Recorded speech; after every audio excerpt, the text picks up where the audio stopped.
네, 좀 많이 떨리네요. 혹시라도 발표 중에 발음이 좀 새는 거에 대해서 좀 양해 부탁드리면서 발표를 시작하도록 하겠습니다. 네, 저는 많이 걸어서 서울 속으로라는 제목으로 발표를 할 21학번 박은수입니다. 발표 순서는 동대문 시장을 시작으로 동대문 패션 클러스터, 구로 산업단지, 그리고 이화 벽화마을을 마지막으로 발표를 마무리해 보도록 하겠습니다. 이번 답사는 자연지리적보다는 인문지리적 성향이 좀 가까웠습니다. 그래서 이번에는 저는 경제적 또는 경제지리적 관점으로 동대문 시장, 그 다음에 구로 산업단지를 선택했고요. 그 다음에 문화지리적으로 이화 벽화 마을을 선택했습니다. 그리고 옆에 오른쪽 지금 흘러가는 동영상은 릴라이브로 이제 촬영된 영상인데요. 저희가 1일차, 2일차 동안 답사한 코스를 이렇게 시각적으로 보여주는 것입니다. 저희 1일차에는 먼저 동대문 시장에 갔습니다. 이곳에서 저희는 동대문 도심 산업을 살펴보기 위해서 답사를 진행을 했는데요. 동대문 시장은 서울의 3대 전통시장 중 하나입니다. 굉장히 큰 규모이기도 하고요. 그래서 이곳에는 많은 물건도 있고 그리고 맛있는 음식도 많아서 자칫 정신줄을 놓게 되면 양손 두둑히 장을 보고 있는 자신의 모습을 볼 수도 있습니다. 먼저 동대문 시장의 역사부터 간략히 설명해 보겠습니다. 1905년 광장시장 설립으로 국내 최초의 근대적 동대문 시장이 탄생하게 됩니다. 이때는 의류보다는 생활용품이 주로 거래가 되었고요. 1961년 평화시장 설립과 함께 의료 중심의 시장으로 전환하게 됩니다. 그리고 이후 1970년 기존 동대문 시장보다 규모가 큰 동대문 종합시장이 탄생하게 되었고요. 그 다음에 1990년 아트프라자 또는 우리가 잘 아는 두타라고도 하죠. 아니면 DDP 이런 것들이 설립하면서 지금의 모습이 동대문 시장이 되었습니다. 저는 이 동대문 시장에서 가장 중요하게 봐야 될 것은 바로 이 동대문 패션 클러스터라고 생각을 합니다. 우선 먼저 클러스터라는 것은 연관이 있는 산업의 기업과 기관들이 한 곳에 모여서 시너지 효과를 내는 산업 직접 단지라고 생각을 하는데요. 그래서 동대문 패션 클러스터라는 것은 한 곳에서 모든 것이 이루어지는 것이 아니라 디자인 업체부터 의류 제작 업체, 그 다음에 유통 업체가 생산 네트워크를 형성해서 만들어진 산업 직접 단지입니다. 그래서 이 동대문 패션 클러스터는 동대문 도심 산업이자 그 대표적인 도시 산업이라고 할 수도 있습니다. 그래서 이런 특징을 가지고 의류의 가격은 줄어들고 품질은 굉장히 높아지며 제작 시간은 단축된다는 그런 장점을 가지기도 합니다. 동대문 패션 클러스터의 구조는 크게 4가지로 이루어져 있습니다. 먼저 디자인, 그 다음에 원단, 그 다음에 세 번째는 제작, 네 번째는 유통, 판매로 이렇게 이루어져 있는데요.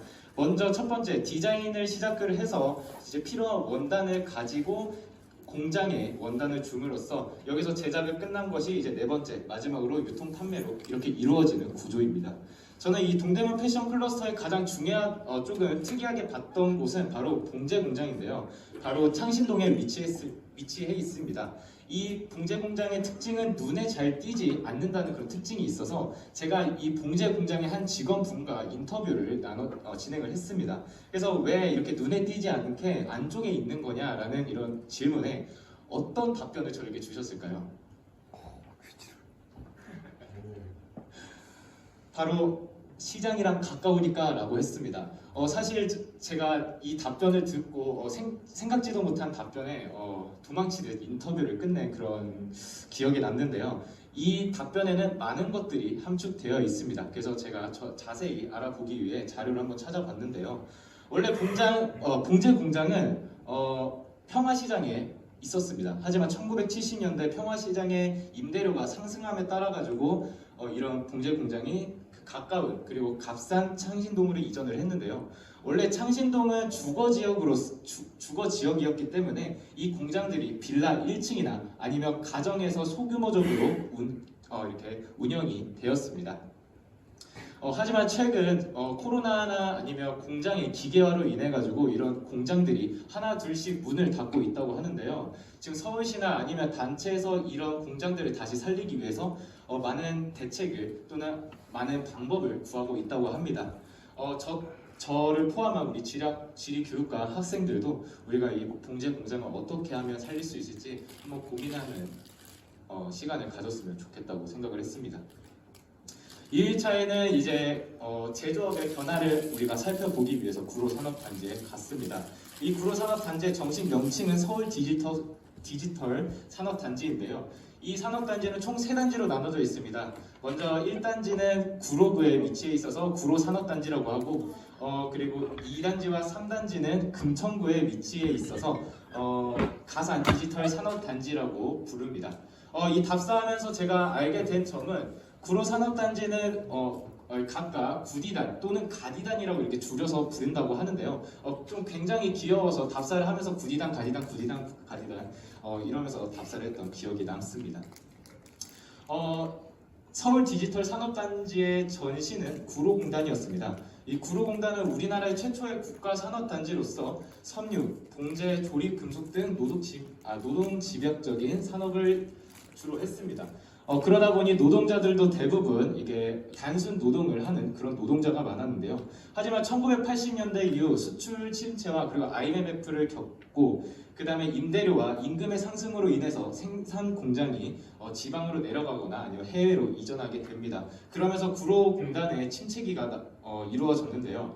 하지만 정부의 주도로 첨단 기술 또는 IT 기술을 이제 산업으로 선택을 하게 되면서 이름도 서울 디지털 산업단지가 되었습니다.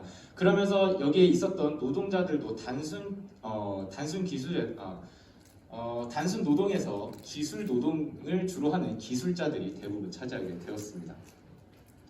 저는 이 구로산업단지에서 조금 눈에 띄는 곳이 하나 있었습니다. 바로 이 첫 번째 1번 사진을 보시면 되겠는데요. 오른쪽 아래에 하늘색 지붕의 건물이 보이실 겁니다.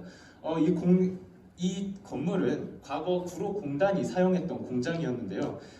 지금 현재는 의류 도매 또는 소매를 하는 곳으로 이용되고 있습니다. 이 건물을 중심으로 주위에 현재 사용하고 있는 현재 산업단지가 있는 것을 보고 이 구로공단의 역사를 한눈에 볼 수 있는 그런 장소다라고 저는 이렇게 느꼈습니다. 이 산업단지 주변에는 배후 주거 지역이 있습니다. 바로 가리봉동인데요. 가리봉동은 과거 구로 노동자들이 주로 살았던 그런 주거 시설이었습니다.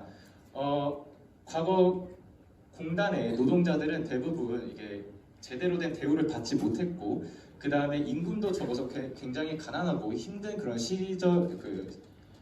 시간을 보냈다고 하는데요. 이런 노동자들이 이곳에 살면서 지냈다고 합니다.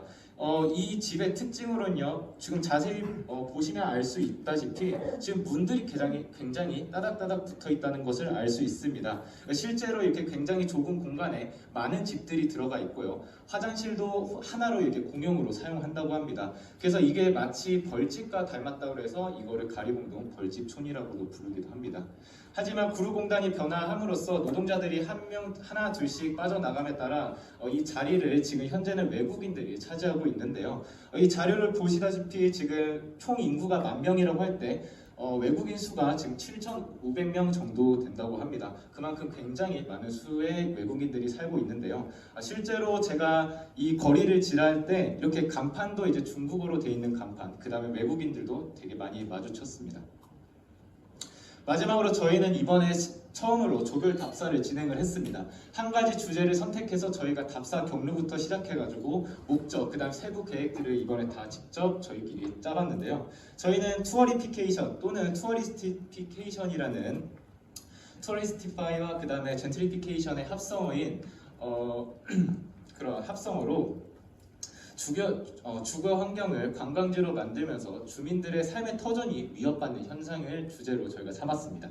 그래서 저희는 이화벽화 마을에 어떠한 문화적 도시 재생이 있었는지, 그리고 투어리피케이션이 이화벽화 마을 주민들에게 어떠한 영향을 미쳤는지를 한번 저희가 조사를 해봤습니다. 첫 번째 사진을 보시게 되면 불과 5년 아니면 7년 전의 사진인데요. 지금 글씨를 사실 작게 나와 있어서 잘 안 보이시겠지만, 그래서 뭐 떠나고 싶어요, 아니면 이런 벽화 마을이 벽화 이런 게 싫어요, 약간 이런 식으로 벽화 마을에 대한 부정적인 입장이 담겨져 있습니다. 현재는 두 번째 사진을 보시다시피 흰색으로 지금 다 칠해져 있어서 되게 정돈된 상태이며, 그 다음에 벽화 또한 볼 수 없는 상태가 되었습니다. 하지만 저희가 길을 가다가 이제 어느 정도에 오니까 아직 벽화가 남아 있는 곳을 찾았는데요. 이 세 번째 사진이 지금 현재 남아 있는 벽화의 모습들입니다. 하지만 저희가 이 답사를 진행하면서 한 가지를 하나 알게 되었는데요. 바로 마을의 건물간 사이가 좁아서 골목에서 작은 소리도 주민들에게는 굉장히 큰 소음이 될 수 있다는 것을 저희가 알게 되었습니다. 그래서 저희는 결론은 이렇게 냈습니다. 첫 번째, 주거 환경이 훼손되었는지에 대해서는 전혀 찾아볼 수가 없었습니다. 두 번째는 지역 편의시설이 부족한가에 대해서는 굉장히 애매했는데요. 사실 주변에는 편의시설이 많았지만 마을의 특성상 굉장히 경사가 높고 계단이 많아서 주민들에게는 체감상 좀 멀게 느껴질 수 있겠다고 생각을 했습니다. 그리고 세 번째는 경제적으로 주민들에게 어떠한 문제가 발생하는지에 대해서는 저희가 찾아볼 수 없었고, 그리고 발생하지 않는다는 결론을 내렸습니다. 마지막으로 방문객으로 인한 경제적 효과는 얼마나 되냐에 따라서는 사실 이 벽화 마을에는 입장료나 통행료를 전혀 받지 않기 때문에 실질적으로 주민들에게 돌아가는 경제적 효과는 없을 것이다라는 결론을 내었습니다. 그래서 총 결론으로는 경제적인 문제는 크지 않지만 많은 관광객으로 주민들의 정신적 스트레스가 클 것이라는 그런 결론도 내렸습니다. 이 답사를 하면서 조금 아쉬웠던 점이라는 것은 아무래도 시간이 좀 이른 시간대에 답사를 진행하다 보니 주민들 또는 관광객들과의 인터뷰나 아니면 설문조사를 쉽게 하지 못했다는 점이 좀 아쉬웠습니다. 아마 제목에서 처음 보신 분은 아시다시피 숫자가 좀 써 있었습니다. 이 뜻은 이제 답사 동안 저희가 걸었던 거리, 그 다음에 걸음 수인데요.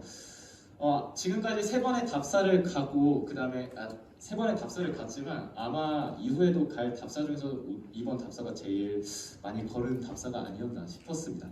하지만 저희가 이렇게 대중교통이나 이런 걸 타지 않고 직접 걸음으로써 우리가 놓치었을 법한 그런 부분도 세세하게 보면서 우리가 배워갔다는 점이 굉장히 큰 의의라고 생각을 했습니다.